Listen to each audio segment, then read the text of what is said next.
बिस्मिल्लाहिर्रहमानिर्रहीम। अस्सलाम वालेकुम स्टूडेंट्स।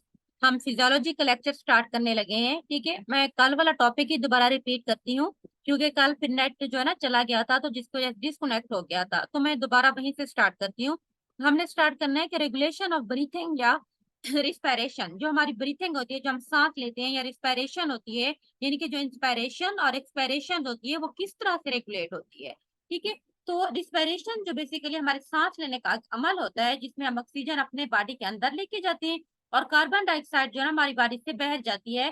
तो respiration is regulated by two different mechanism. ठीक है, दो मुख्तलिफ मैकेनिज्म होती हैं जिनके थ्रू जो रेस्पिरेशन होती है उसको हम रेगुलेट करते हैं। दीज आर, इसमें से एक होती है नर्वस या न्यूरल मैकेनिज्म। ठीक है, जिसमें न्यूरॉन्स और नर्वस सिस्टम इन्वॉल्व होता है। दूसरी हमारे पास है केमिकल मैकेनिज्म, जिसमें मुख्तलिफ केमिकल जो ना ट्रांसमीटर वगैरह केमिकल सिग्नल इन्वॉल्व होते हैं। पहले हम देखते हैं कि नर्वस या उसको हम न्यूरल जो होती है मैकेनिज्म भी कहते हैं। ये क्या होती है, जो हमारा नर्वस सिस्टम होता है ना, बेसिकली सेंट्रल नर्वस सिस्टम, जिसमें हमारा ब्रेन और स्पाइनल कॉर्ड इंक्लूड है। तो वो कहते हैं कि the nervous system normal adjust the rate of alveolar ventilation almost exactly to the demand of the body. Nervous system का क्या काम होता है, अगर हम नॉर्मल अपने बॉडी की फिजियोलॉजी की बात करते हैं, तो जो नर्वस नर्वस सिस्टम होता है ना, तो वो जो है ना रेट ऑफ एल्वियोलर वेंटिलेशन, यानी कि एल्वियोलाई क्या होती हैं, जो लंग्स के इर्द गिर्द छोटी छोटी ट्यूब्स होती हैं जहां से हवा एक्सचेंज हो रही होती है, तो उसको हम एल्वियोलाई कहते हैं। जो एल्वियोलर वेंटिलेशन होती है, यानी कि एल्वियोलाई में से जो कार्बन डाइऑक्साइड अंदर आ रही होती है और जो ऑक्सीजन अंदर आ रही होती है और जो कार्बन डाइऑक्साइड बाहर आ रही होती है। तो नर्वस सिस्टम नॉर्मली जो होती है उस रेट ऑफ एल्वियोलर वेंटिलेशन को कंट्रोल कर रहा होता है, उस रेट को जो ना एडजस्ट करता है according to the demand of the body. Body की डिमांड के मुताबिक कि कितना हमें ऑक्सीजन चाहिए, कितना हमने कार्बन डाइऑक्साइड को बाहर रिमूव करना है। तो बॉडी की डिमांड के मुताबिक जो है ना सेंट्रल नर्वस सिस्टम वो रेट ऑफ एल्वियोलर वेंटिलेशन को एडजस्ट करता है। ठीक है, उसको कंट्रोल करता है। आगे हमारे पास है कि रिस्पिरेटरी सेंटर क्या होता है। ठीक है, रिस्पिरेटरी सेंटर जो है ना वो composed of several group of nerves located bilaterally in the medulla oblongata and pons of the brainstem. जो रिस्पिरेटरी सेंटर होता है ना, जहाँ से रिस्पिरेशन बेसिकली इंस्पिरेशन और एक्सपिरेशन का सारा प्रोसेस हो रहा होता है, तो उसके अंदर वो कहते हैं कि बहुत सारे न्यूरॉन्स के ग्रुप्स होते हैं। क्योंकि हम पढ़ रहे हैं कि नर्वस मैकेनिज्म हम पढ़ रहे हैं ना, तो रिस्पिरेटरी सेंटर जो होते हैं उसमें बहुत सारे न्यूरॉन्स के ग्रुप्स होते हैं located bilaterally in the medulla oblongata and pons of the brainstem। अब ब्रेन जो है ना उसके आगे मुख्तलिफ पार्ट्स होते हैं। एक उसका पार्ट होता है जिसको हम मेडुला ओब्लिंगेटा कहते हैं, और दूसरा होता है पोन्स। पोन्स और मेडुला ओब्लिंगेटा के अंदर बायलेटरी यानी कि टूल फॉर्म के अंदर मौजूद होता है। ठीक है, तो वहां पे न्यूरॉन्स होती हैं जो कि मेडुला और पोन्स ऑफ ब्रेन स्टेम के अंदर। तो वहां पे एक सेंटर होता है जिसको हम रिस्पिरेटरी सेंटर कहते हैं। It is divided into three major collection of the neurons. अब ये जो सेंटर है ना, इसके अंदर जो न्यूरॉन्स होती है ना, उसको फर्दर तीन टाइप्स में जो ना डिवाइड किया गया है। एक हमारे पास है, तीन फर्दर ग्रुप्स में हमने उसको डिवाइड कर दिया है उन न्यूरॉन्स को इस रेस्पिरेटरी सेंटर्स के अंदर। रेस्पिरेटरी सेंटर में जो न्यूरॉन्स होती है बेसिकली उनको तीन ग्रुप्स में हम डिवाइड करते हैं। एक उसमें है डॉर्सल रिस्पिरेटरी ग्रुप। डॉर्सल का मतलब होता है बैक, पिछला हिस्सा। ठीक है, बैक जो चीज होती है, जो बॉडी का पीछे वाला जो हिस्सा होता है जिसको हम जो होते हैं उसका हम बैक पार्ट होता है उसको हम लेटरल कहते हैं। तो डोर्स, इसको हम डोर्सल कहते हैं। Dorsal respiratory group located in the dorsal portion of the medulla. Medulla का जो बैक पोर्शन होता है, जो पीछे वाला पिछला हिस्सा होता है, उसको हम डोर्सल कहते हैं। मेडुला के डोर्सल पोर्शन के अंदर एक डोर्सल रिस्पिरेटरी ग्रुप मौजूद होता है विच मेनली केजेस इंस्पिरेशन, जिसका काम क्या होता है कि इंस्पिरेशन कराना। यानी कि इंस्पिरेशन किसके थ्रू हो रही होती है, जो एक डॉर्सल रिस्पिरेटरी ग्रुप होता है जो कि मेडुला के डॉर्सल पोर्शन के अंदर, यानी कि जो पिछला उसका हिस्सा होता है वहां पे मौजूद होता है, जिसका काम इंस्पिरेशन कराना होता है। ठीक है, सेकंड हमारे पास है वेंट्रल रिस्पिरेटरी ग्रुप। ठीक है, वेंट्रल यानी कि जो फ्रंट पार्ट होता है उसको हम वेंट्रल कहते हैं। ये कहाँ पे होता है कि ये ventral part of the medulla, medulla के वेंट्रल पार्ट में मौजूद होता है, जो उसके फ्रंट पार्ट होता है वहां पे मौजूद होता है। विच मेनली कैजेस एक्सपायरेशन, इसका काम क्या होता है कि ये एक्सपायरेशन कराता है, कार्बन डाइऑक्साइड को बाहर रिमूव करता है। और जो तीसरा एक ग्रुप है ना वो है न्यूमोटेक्स सेंटर। ठीक है, न्यूमोटेक्स सेंटर क्या होता है, located dorsally in the superior portion of the pons. अब जो पोन्स होता है, हमने पढ़ा था ना कि मेडुला और पोन्स में मौजूद होता है। अब जो पोन्स में एक के सुपीरियर, अब पोन्स के भी दो पोर्शन होते हैं, एक सुपीरियर होता है एक इंफीरियर। तो जो तीसरा सेंटर है हमारे पास जिसको हम न्यूमोटेक्स सेंटर कहते हैं, वो जो है ना पोन्स के सुपीरियर पोर्शन के अंदर पिछले तरफ मौजूद है। डॉर्सली का मतलब होता है बैक की तरफ मौजूद होता है। Which mainly control rate and depth of breathing, जिसका काम क्या होता है कि वो rate and depth of breathing, सांस की रफ्तार क्या है और कितना डेप्थ से वो मतलब चल रही है, इस चीज को हम कंट्रोल करते हैं। ठीक है, जो तीसरा सेंटर है ना उसको हम न्यूमोटैक्सिस सेंटर कहते हैं, जो कि पोन्स के सुपीरियर पोर्शन के अंदर मौजूद होता है, जिसका काम होता है rate and depth of breathing, जो सांस लेने की रेट होती है और जो डेप्थ होती है, इनके किस रेट और किस रफ्तार से किस शरह से वो चल रही है उसको कंट्रोल करता है। अब हम देखते हैं कि जो डोर्सल रिस्पिरेटरी ग्रुप होता है नर्वस का, न्यूरॉन्स का या नर्वस सिस्टम का, play the most fundamental role in control of respiration. Respiration को कंट्रोल करने में जिस पार्ट का, जिस सेंटर का, जिस ग्रुप का सबसे ज्यादा फंडामेंटल रोल होता है ना, वो है dorsal respiratory groups of the neuron. ठीक है, अब पोन्स क्या है कि pons is a portion of hind brain. Brain के तीन हिस्से होते हैं ना, एक होता है फोर ब्रेन जो आगे वाला होता है, एक होता है मिड ब्रेन, ठीक है, जो दरमियाना हिस्सा होता है, एक होता है हैंड ब्रेन जो पिछला हिस्सा होता है। तो वो कहते हैं कि pons is a portion of the hind brain, hind brain का एक पोर्शन होता है that connect the cerebral cortex with the medulla oblongata, जिसका क्या काम होता है कि जो सेरिब्रल कॉर्टेक्स को मेडुला ऑब्लिंगेटा के साथ कनेक्ट करता है। It also serves as a communication and coordination centre between two hemisphere of the brain.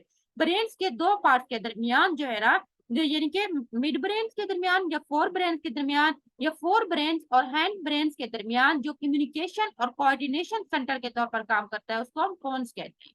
ठीक है, पोन्स जो होता है वो ब्रेन का हैंड ब्रेन के अंदर मौजूद होता है। हैंड ब्रेन का एक पोर्शन होता है, एक उसका काम होता है कि वो सेरिब्रल कॉर्टेक्स को मेडुला ऑब्लिंगेटा के साथ कनेक्ट करता है। दूसरा जो है ना वो एक कम्युनिकेशन या कोऑर्डिनेशन सेंटर के तौर पर काम करता है between two hemisphere of the brain, brain के दो पार्ट्स के दरमियान जो भी कोऑर्डिनेशन हो रही होती है, जो वहां पे कम्युनिकेशन वगैरह हो रही होती है, वो उनको कंट्रोल करता है। ठीक है, आगे हम अब हर पार्ट की जो है ना हम इसको डिस्कस करते हैं। पहला हमारे पास है dorsal respiratory group of the neurons. ये क्या कर रहा होता है? जो dorsal respiratory group of the neurons होता है is involve in the generation of respiratory rhythm. ठीक है, जो रिस्पिरेटरी रिदम होती है, जो सांस चलने की एक रफ्तार होती है, जो रिस्पिरेशन की, ठीक है, उस चीज को कंट्रोल करता है। जो आवाज होती है जब हम सांस लेते हैं, इसकी रिदम्स को कंट्रोल जो है तो जनरेट करता है। And is primary responsible for the generation of inspiration. और जो मेन इसका काम होता है इंस्पायरेशन को जनरेट कर, इंस्पायरेशन की रिदम जो एक आवाज आती है सांस लेने की उसको जनरेट करता है। सेकंड ये रिस्पॉन्सिबल होता है इंस्पायरेशन को जनरेट करने के लिए। सेकंड हमारे पास है ventral respiratory group of the neurons. Ventral respiratory group of the neurons contains both inspiratory and expiratory neurons. अब इस पोर्शन में क्या होती है, इसमें दोनों तरह की न्यूरॉन्स मौजूद होती हैं। ठीक है, इसके अंदर इंस्पायरेटरी न्यूरॉन्स भी मौजूद होती हैं, एक्सपायरेटरी न्यूरॉन्स भी मौजूद होती हैं। इसको हम जो VRG भी कहते हैं, यानी कि वेंट्रल रिस्पिरेटरी ग्रुप। ठीक है, इसको आप एब्रीविएशन है VRG, ventral respiratory group is the secondary responsible for initiation of inspiratory activity after dorsal respiratory group. हमने ऊपर पढ़ा था जो डोर्सल रिस्पिरेटरी ग्रुप में ना वो इंस्पायरेशन की जनरेशन को प्राइमरी कंट्रोल करता है, फर्स्ट वो कंट्रोल करने का। उसके बाद जो सेकंड रिस्पॉन्सिबल होता है इंस्पायरेटरी एक्टिविटी को इनिशिएट करने के लिए, उनको जनरेट करने के लिए, तो वेंट्रल रिस्पिरेटरी ग्रुप होता है। ठीक है, यानी कि प्राइमरी तौर पर इंस्पायरेशन को जो जनरेट कर रहे होते हैं, जो कंट्रोल कर रहे होते हैं, वो हमारे पास होते हैं डोर्सल रिस्पिरेटरी ग्रुप। जबकि उसके बाद जो एक सेकेंड ग्रुप जो उनको कंट्रोल कर रहा होता है इंस्पायरेशन को, वो वेंट्रल रिस्पिरेटरी ग्रुप है। द न्यूक्लियस, ठीक है, जो होता है the nucleus para ambiguous is active during inspiration. अब जो न्यूक्लियस का जो पैरा एम्बिगस पार्ट होता है, ठीक है, न्यूक्लियस के अंदर वो इंस्पायरेशन के दौरान एक्टिव होता है, जबकि nucleus retrofacialis and nucleus retroambiguus are active during exhalation. अब न्यूक्लियस जो होते हैं ना, ठीक है, वहां पे जो न्यूरॉन्स के अंदर उनको फर्दर मुख्तलिफ 3 टाइप्स में डिवाइड किया गया है। एक उसकी टाइप्स का नाम होता है जिसको हम पैरा एम्बिगस कहते हैं। ठीक है, सेकंड हमारे पास न्यूक्लियस है रेट्रोफिसी जो होती है फिसिलस, और तीसरा है न्यूक्लियस रेट्रो एम्बिगस। अब जो न्यूक्लियस पैरा एम्बिगस है वो इंस्पायरेशन के दौरान एक्टिव हो जाता है, जबकि बाकी जो 2 न्यूक्लियस है, जिसमें एक न्यूक्लियस है रेट्रो जो होती है फिसिलस और दूसरा न्यूक्लियस है रेट्रो एम्बिगस, ये दोनों एक्सहाइलेशन या आप उसको एक्सपायरेशन भी कह सकते हैं, एक्सहिलेशन उन्होंने लिखा हुआ है, या तो एक्सीलेशन कह सकते हैं या इसको एक्सपायरेशन भी कह सकते हैं, उसके दौरान एक्टिव हो जाता है। Ventral respiratory group of the neurons is responsible for motor control of inspiratory and expiratory muscle during exercise. अब इसका काम क्या है? जो हमारे पास वेंट्रल रिस्पिरेटरी ग्रुप है न्यूरॉन्स का, इसका काम होता है कि ये जो मोटर कंट्रोल होता है, जो हमारी मोटर एक्टिविटी होती है इंस्पायरेशन की और एक्सपायरेटरी मसल्स की ड्यूरिंग एक्सरसाइज, उसको कंट्रोल करता है। ठीक है, उसके बाद हमारे पास तीसरा सेंटर आ जाता है जो हमारे पास है न्यूमेटिक सेंटर। ठीक है, जो हमने पढ़ा था कि जो फोन्स में होता है, न्यू न्यूमेट जो होती है pneumotaxic centre. Pneumotaxic centre regulate the amount of the air a person can take into body in each breath. हर सांस के दौरान एक इंसान जो हवा को अपने अंदर लेके जाता है, जितनी अमाउंट को, उसको रेगुलेट करता है। ठीक है, जो न्यूमोटेक्स सेंटर होता है, इसका काम क्या होता है कि ये अमाउंट ऑफ द एयर, हवा की उस अमाउंट को, उस मिकदार को कंट्रोल करता है जो एक इंसान एक सांस लेने के दौरान अपने अंदर लेके जाता है। ठीक है, हर सांस लेने के दौरान एक इंसान जितनी हवा अपने अंदर लेके जाता है, ये बेसिकली इसको कंट्रोल कर रहा होता है। The dorsal respiratory group has rhythmic burst of activity. ठीक है, अब ये क्या करता है कि हमने ऊपर पढ़ा था कि जो डोर्सल पोर्शन होते हैं वो रिदम प्रोड्यूस करता है रिस्पिरेटरम की, that are constant in duration and intervals. ठीक है, जो कि अपने ड्यूरेशन और हर इंटरवल के अंदर मुस्तकिल होती है। हर सांस एक में उसकी एक परमानेंट वैल्यू होती है कि इतना दफा एक सांस ने आना है, इतनी सेकंड उसमें बैठ जाना, इतनी सेकंड अंदर आना है। जो हमारी एक सांस चलती है वो एक वगैरह कंट्रोल में होती है। When we need to breathe faster, जब हम तेज सांस हमें लेने की जरूरत होती है, तो उस वक्त क्या होता है कि जो न्यूमोटैक्सिस सेंटर होता है tell the dorsal respiratory group to speed up. वैसे तो जो डोर्सल रिस्पिरेटरी ग्रुप होता है ना, उसकी फिक्स होती है। ठीक है, वो फिक्स मतलब वहां पे कांस्टेंट उसका ड्यूरेशन और इंटरवल होती है जिसके दौरान एक नॉर्मल सांस ने चलना होता है। लेकिन जब हमें जरूरत होती है कि हम सांस तेज लें किसी बीमारी की वजह से, ठीक है, या किसी भी जैसे एक्सरसाइज के दौरान हमारी सांस तेज तेज चलना शुरू हो जाती है, जब हम भाग रहे होते हैं, लेकिन इसी दौरान क्या चीज एक्टिव हो जाती है? जो न्यूमोटैक्सिस सेंटर होता है वो डोर्सल रिस्पिरेटरी ग्रुप को बताता है कि वो स्पीड अप हो जाए। तो इसी तरह हमें सांस तेज से तब हम लेते हैं। When we need longer breath, जब हम एक लंबी सांस लेने की जरूरत होती है, the burst activity are elongated. तो उस वक्त जो एक्टिविटी होती है ना, जो रिदमिक एक्टिविटी होती है जो सांस लेने की, वो एलोंगेट हो जाती है, तो हम लॉन्ग सांस लेते हैं। All information that our body use to help us breathe happen in the pneumotaxic centre. तमाम की तमाम जो इंफॉर्मेशन जो हमारी बॉडी यूज करती है, ठीक है, जब हम सांस लेते हैं, वो सारी की सारी कहाँ पे होती है? इसी न्यूमोटैक्सिस सेंटर के अंदर हो रही होती है। ठीक है,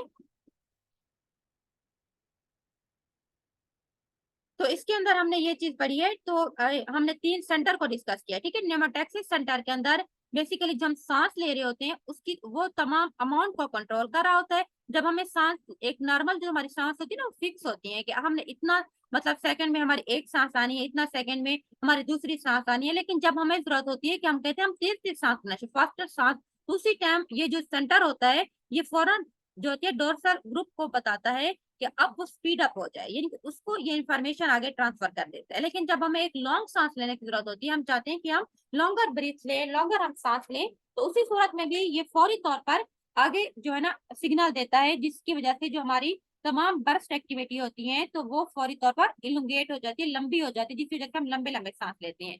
तो तमाम की तमाम इंफॉर्मेशन जो हमारी बॉडी को जरूरत होती है, जो हम सांस के दौरान यूज करते हैं, वो इसी सेंटर के अंदर हो रही होती है। ठीक है, तो ये चीजें हमने पढ़ी थी। आज हमारे पास इतना ही काफी है। केमिकल मैकेनिज्म हम कल डिस्कस करेंगे। आज हमने न्यूरोनल, ठीक है, नर्वस मैकेनिज्म या हम उसको न्यूरल मैकेनिज्म भी कहते हैं, उसको हमने डिस्कस किया था। उसके अंदर हमने तीन सेंटर पढ़े थे। ठीक है, एक हमारे पास था डोर्सल, ठीक है, रिस्पिरेटरी ग्रुप। सेकेंड हमारे पास था वेंट्रल रिस्पिरेटरी ग्रुप। तीसरा हमारे पास न्यूमेटिक सेंटर था। इन तीनों को फिर हमने डिटेल में डिस्कस किया है कि इन तीनों के क्या काम है। ठीक है, तो आज के लेक्चर में इधर ही एंड कर रही हूँ। कल हम केमिकल मैकेनिज्म को डिस्कस करेंगे। ठीक हो गया।